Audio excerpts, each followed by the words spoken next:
Now we are on to Marina Bayeva, who is helping animals in Ukraine. These are lessons from almost 1 year of the war. So I believe we had Marina here last year. Marina is a psychiatrist and psychotherapist in her last year of an advanced fellowship at the Austen Riggs Center. Since the beginning of the war in the Ukraine, she's been helping animals in her hometown in Dnipro and beyond through her own fundraising efforts, helping shelters to apply for emergency relief grants, assisting with animal evacuations to Europe, and raising international awareness of the heroic work of animal welfare volunteers in Ukraine. For her efforts, Marina was awarded the Animal Action Award by the International Fund for Animal Welfare, which is fantastic. Excellent. All right, so we'll turn this over to you. Okay, wonderful. Well, before we just jump into me giving some updates on what's happening in Ukraine, particularly in the animal welfare, I just want to thank you for inviting me again to the CAT conference. It's an honor to be here and to share with the world, to share with the animal lovers what's happening in Ukraine, both the tragedy of it, but also the good work that's being done by anywhere from just regular citizens to large international organizations. So I think what we decided is I'm going to quickly go through the slides and just kind of show some graphics, and maybe then we'll talk a bit about where things are. So I am from Dnipro, Ukraine, which actually has been in the news just recently when a rocket landed into a residential building, not that far from where I grew up, about probably like 5 miles the most, in a very residential neighborhood. So pretty horrific event that took a lot of lives. But where Dnipro has not been in the news, and it should have been, it's just how strategically important it has been for animals and people of Ukraine. So Dnipro is located right next to the war zone. So it's the province next to Donbass. And it's relatively peaceful most of the time. There can be occasional drones that usually get shot down by the air missile defense systems, but it's relatively safe. And so why Dnipro is important is because the aid coming from the west kind of makes a stop in Dnipro and then gets distributed where it's needed. And then the rescue missions, refugees, rescued animals all come through Dnipro, where it's a rest stop for them before they make their way west. And so just to show you a few pictures from what happened in my town, my city, just earlier this month, the building was destroyed, and it's been in the news, but who have not been in the news are the animals, and the animals were both really important. So service dogs helped save at least 6 people from the rubble. But also, I think what's very heartening is there have been more than 80 people who were rescued from the rubble, but there were also numerous animals that were rescued. So the cat you can see here, who is being rescued from the 7th floor of the building, Kuzya, is then on the bottom reunited with her owner. And then all kinds of animals got removed from the building, including like a chinchilla here. So I think what's really heartening is that we care not just about people, we care about all lives, humans and animals. So that's just a little bit about what happened in my city. And then the work that I've been doing since the beginning of the war, I organized a fundraiser to help animal shelters in Dnipro city and region to really survive the war, whatever they need, whatever food, medicines, essentials they need. And when I started the fundraiser, I wasn't really thinking about how long I'm going to be doing it for, what I'm going to be doing. I was living in the moment. I still very much live in the moment, but trying to help shelters with what they need. So one of the shelters I'm helping is Sotnitskoye, which is a large rural shelter with about 200 dogs. It fluctuates obviously with adoptions and new arrivals, and then a few cats and also some horses, some sheep. As you can see, it's big, it's rural, it's very basic, and the fundraiser helped with all kinds of necessities, from just buying a ton of frozen meat products all throughout the war to, most recently, the shelter got 2 generators, one larger one for the power outages and one smaller one for to take to vet clinics with them, so that if power gets interrupted in the vet clinic, they can continue with x-rays and procedures and things like that. Another shelter that I'm helping is Kovchek, which translates as the Ark or Noah's Ark, which is located actually in the city of Dnipro. And these are the wonderful women of the Kovchek shelter. On the left, Hannah is the owner in the red dress with her 2 kids, and the women of the staff of Kovchek shelter. Kovchek is an incredible shelter because since the very beginning of the war, they started rescuing whole shelters, not just individual animals, but whole shelters from the east, bring them to their territory, let them rest for a few days before they go on their way. One of the highlights was rescuing this exotic animal shelter. You can see all kinds of strange creatures found, rest, and comfort for a few days before they went on. And what they were also doing for a while now is getting the rescued animals to partners in Europe, helping with animal evacuations to Poland, Czech Republic, France, other countries. So you can see some pictures from the crossing in Poland, and then also a van getting ready to go. And so far they transferred, I believe, about 100 animals to their partners in Europe. So just some pictures here. And I don't just support animal shelters, which is a total of 6 organizations, 7 actual shelters. I also support an individual volunteer, Miss Anisimova, who calls herself a link in the food chain for the animals. So before the war, she was an administrator for a large cat lovers organization in Ukraine. And when the war started, what she did, she used her vast network of people, animal volunteers all over Ukraine, and started distributing food for the animals all over, literally all over Ukraine, but particularly delivering it to the occupied territories to feed stray animals, to give it to owners, to give it to shelters who weren't able to evacuate. So she's doing an amazing job. And I just wanted to end this slideshow with a couple of very heartwarming pictures. So I think Ukrainian soldiers have the biggest hearts in the world. They're at the front lines, they're fighting, but they're also rescuing animals all the time and trying to get them to safety. So here's the soldier on the right with a box of kittens. And unrelated picture actually on the right of one of Kovchek's staff discovering that the 2 boxes that they got delivered to them from the front line had kittens in it. So sometimes the communication lines are not available, and soldiers just put the cats, put the animals in whatever they can, and then send them to safety to shelters, and shelters even have no idea that that's what's happening, that they're gonna get a package. And then the last one is, this is something that got shared with me by one of the shelters called We Stand for the Right to Live. This was an action where kids from local schools, elementary schools, did drawings for soldiers on the front lines. And one fun fact about Ukrainian soldiers is they're affectionately known as cats, so kotiki.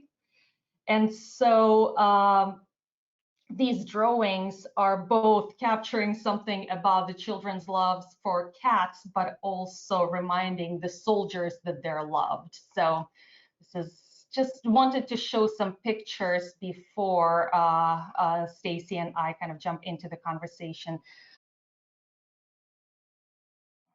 Cool.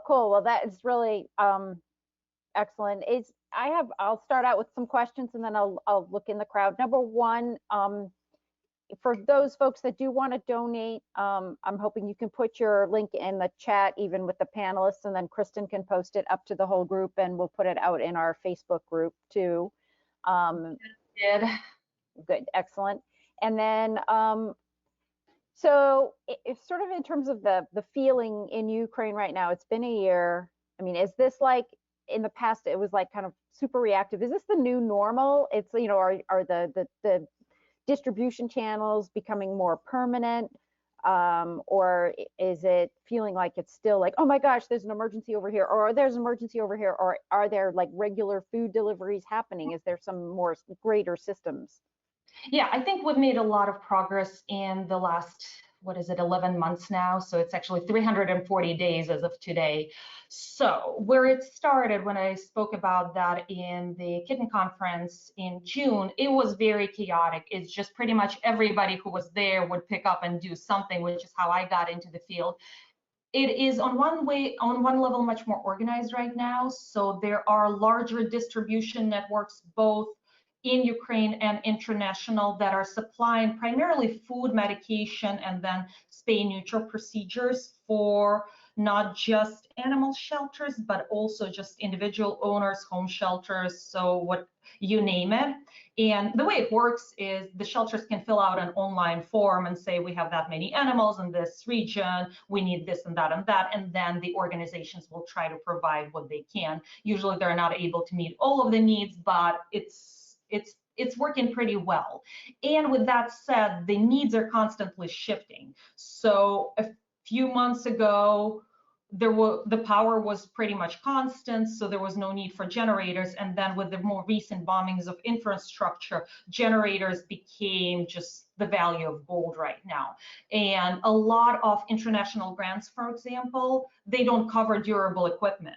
And so even if shelters received some grant money, or larger organizations received some grant money, they're not able to buy things like generators. And so this is where my fundraiser, I found, was very helpful, because we got generators for all of the shelters that I'm supporting who requested one. So that was very helpful. Another one is Kovchek Shelter, for example. They're trying to do as much as they can themselves, partly to save money, partly because it's just, they're right there.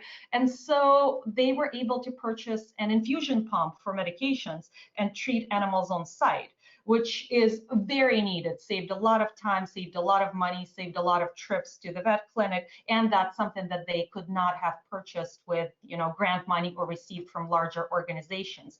But yeah, so the landscape is constantly evolving, the needs are constantly evolving, and people are adapting pretty quickly.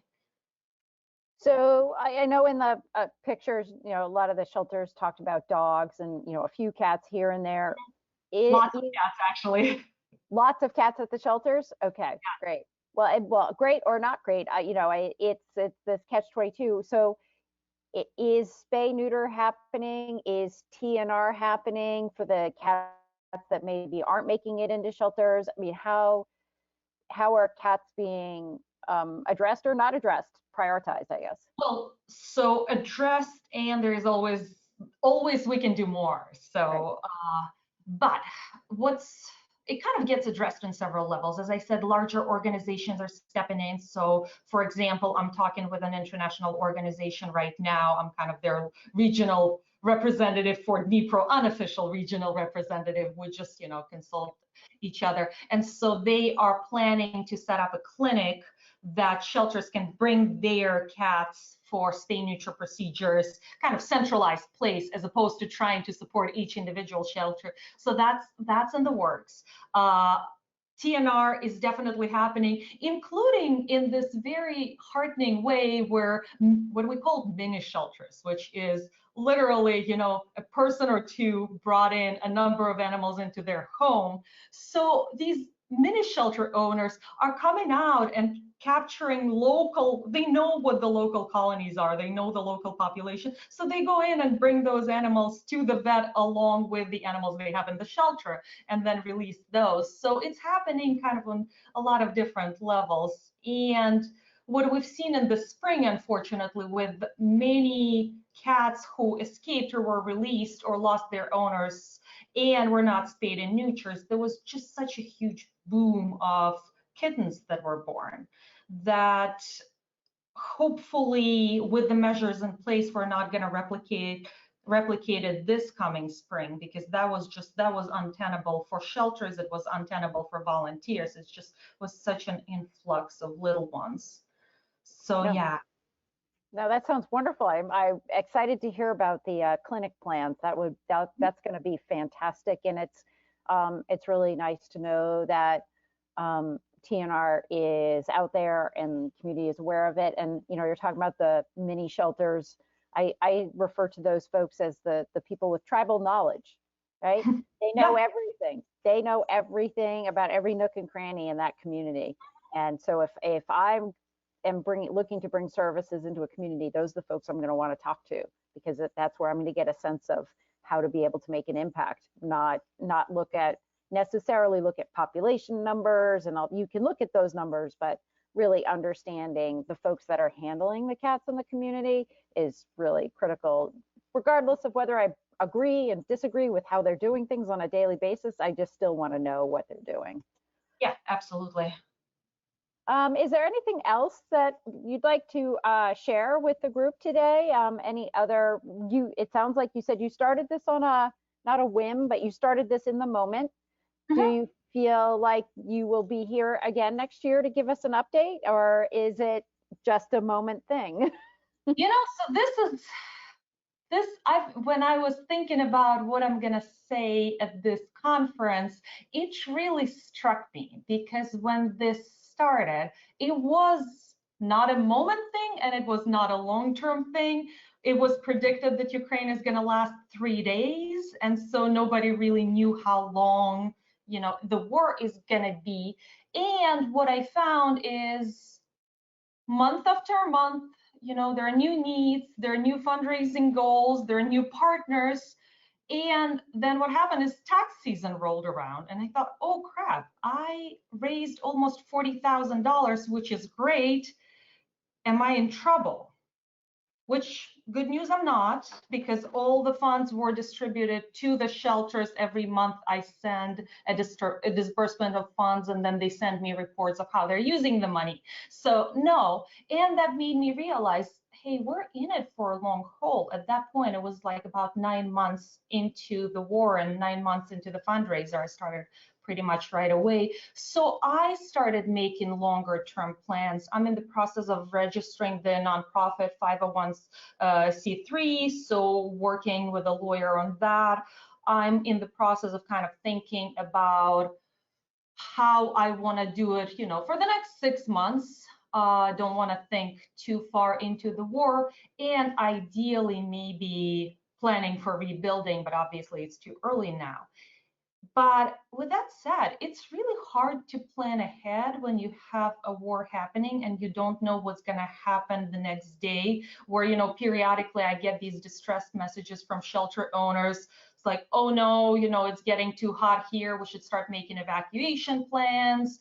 Or, 2 weeks later they're thinking about expanding their enclosure space, which is one of the shelters doing it right now, because they're expecting a delivery of dozens of cats from Bakhmut, which is a very hot area right now. So they suddenly need space. And so things change all the time.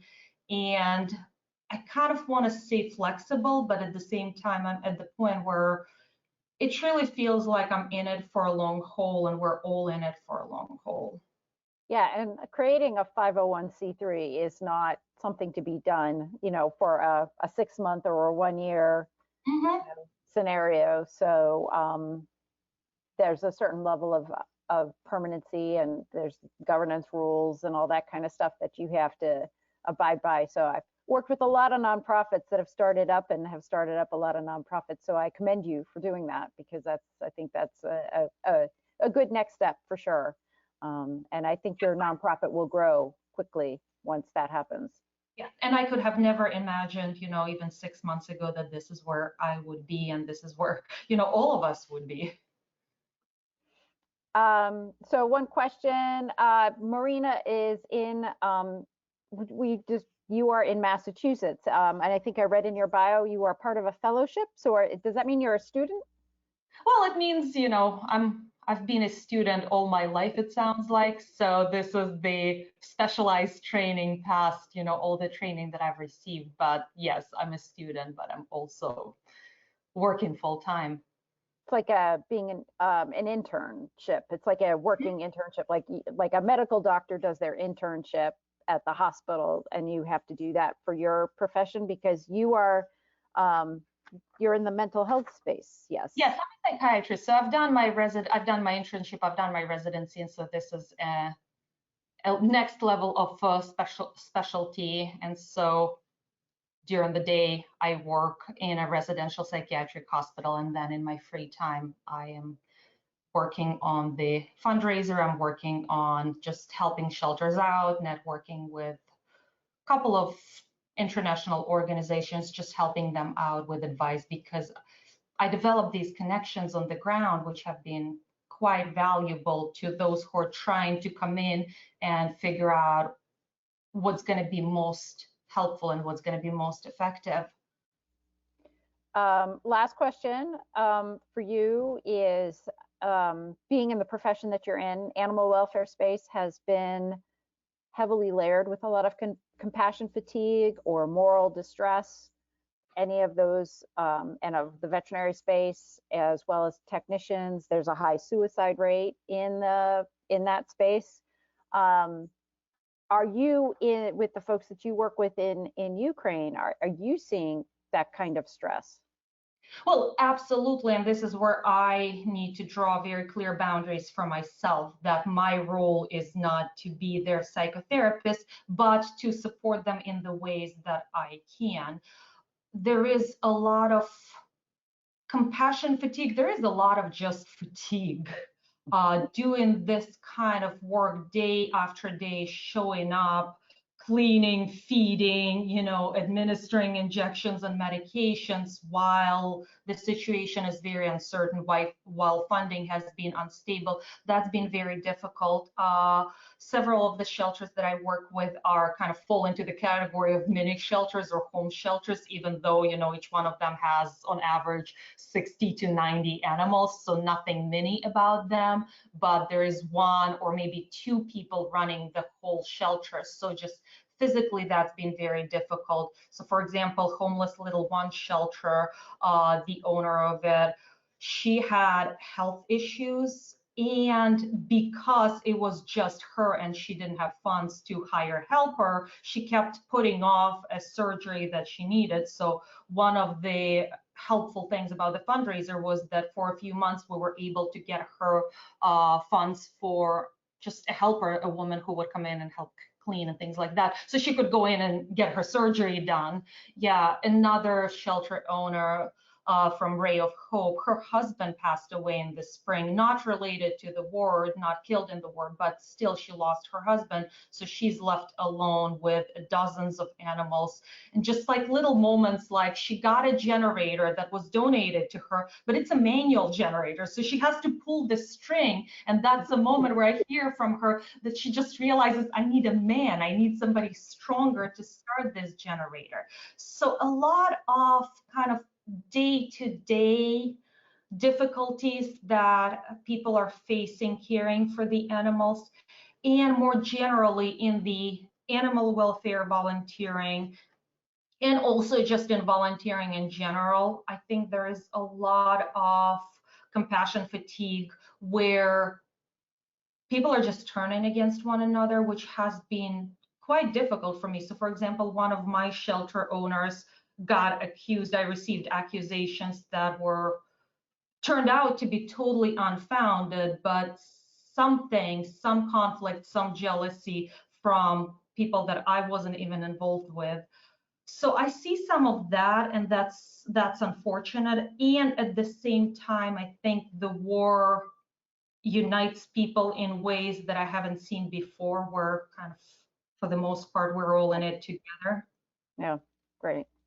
Well, it's, never easy times, but really not easy times here at all. And it sounds like you're trying to find, what can I do to help? I can't do it all. but I can help a piece of it. And that's one thing I think that's really important for us all to understand, is that we shouldn't expect everybody to be all things. I can help in one area, but if you called me up and asked me to bottle feed a kitten, I would tell you, you walk right down that street, you find somebody else to do it. I am not a bottle feeding kitten person. I'm not the person, right? So we all have these skill sets that we should appreciate, and we put together and make a magical minestrone soup or something. You know, we have this magical soup that will create something that is great, but we can't all do the same things across the board. And I think sometimes we expect that, oh, well, if I do this, then you should be doing this too. And it's not necessarily the case. Yeah, absolutely. This is where I also recognize my own limitations, and I kind of embrace them. So, for example, I got connected with a large international organizations, and they were looking for way more than I could offer. And so I connected them with another organization that I've been partnered with and have a pretty good relationship. And it said, you know, you should talk to this person. Right. I can't help you with this, but I bet she can. And so knowing what I can and what I can't do, though it is very frustrating to not be able to do everything sometimes. It's hard. It's very hard. It really is. It is. And you have to take a step back and just take a little bit of a breath, and, you know, and realize what we can do, you know, in the long run here. Well, Marina, thank you again. And I really look forward to seeing you again at one of our events in the future.